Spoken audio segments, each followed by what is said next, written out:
He-Man is back in theaters for the first time since the 1980s. But did this movie land unlike its previous attempt? I'm Joshua Burchett with Burchett Media, and today I'm giving you my thoughts and opinions on the 2026 adaptation of the He-Man franchise, Masters of the Universe. Let's get into it.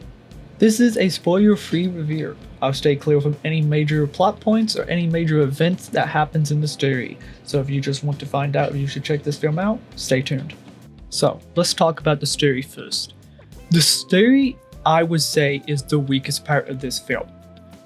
It's definitely bare bones, and I don't really know what I expected. I mean, it is a He-Man film, so I didn't, should have went in with high expectations because it shouldn't be a thought-provoking film or anything deeper than that. It is the typical 80s film trope of fish out of water. From the trailers, you can see that Adam is back on planet Earth, not Eternia, when the film starts.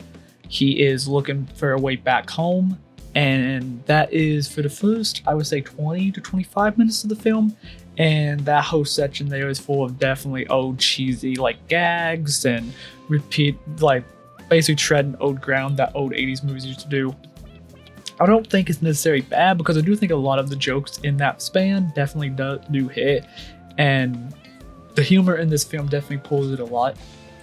I didn't necessarily go in think it was going to be a comedy. I thought it was going to be a fun action blockbuster, but the humor in this film sometimes too much, but I definitely think that the humor pulled it in a lot of areas where it felt repetitive or it was treading old ground that old movies already treaded. But again, story, I don't think it's the strongest from the film. There's so many other better aspects, but again, it's a He-Man film. You shouldn't be going in thinking it's going to be revolutionary. So, going on to casting. I think casting is probably the strongest suit in the film. Going from the weakest to strongest from the story to this. Casting was amazing. Idris Elba as Man-at-Arms stole the show, in my opinion. He is amazing. I've always enjoyed Idris's acting, and in this film, he's knocked it out of the park. He-Man was fantastic. They tried to make him bumbling a little bit and kind of weak, wimpy as Adam, which I do find kind of annoying a little bit because they do it obsessively. But the guy played both parts fantastic. When he needed to be this badass warrior, he definitely could play it. He played the bumbling part where the guy was amazing. I don't like how they tried to make you think that he wasn't in shape as Adam because they just gave him baggy clothes, and you can definitely tell that he was in shape. There was one scene in the beginning, or not in the beginning, towards the middle half when he starts to transform, and they showed this transformation sequence, and it shows supposed to be his body before he transforms, but it clearly was not because the guy was built through the entire film. But casting wise, I think everybody knocked it out of the park. Definitely one of the strongest suits from the film. Overall, I think it's a very fun action movie, summer action movie. I really enjoyed it. I had a blast in the theaters, and I think it's probably better than most action films coming out today, even though it does tread old ground and definitely falls into the trope of fish out of water.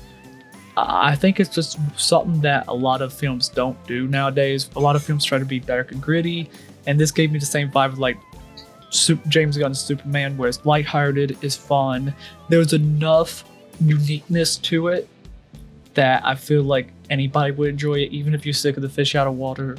The casting pulls, the humor is great in some parts. Okay, so there's some jokes that are hit or miss, but I think genuinely the film definitely was a fun ride, and I really hope it gets a sequel. There's two post-credit scenes setting up that. I won't spoil what they are, but they're definitely setting up a sequel and future continuations. I know the box office is not the best for this film, but I genuinely hope that because of the positive reception that they do make it a sequel somehow, maybe a mini-series or something, because the cast was very enjoyable to watch. The humor was fun when it was good, and though the story was a little dull, I did enjoy it for what it was. So if you're a He-Man fan, I think you'll really enjoy this. If you've never seen He-Man in your life, you probably won't enjoy it as much. It's definitely for fans of the franchise. Oh Kids. But yeah, overall, I would give it a 9 out of 10. If you guys enjoyed this video, please check out other content and check out our website that is now live. You can buy some comic books and shop around, or you can check out some news on gaming entertainment. Go check that out if you want some more of Burchett Media, and see you guys next time.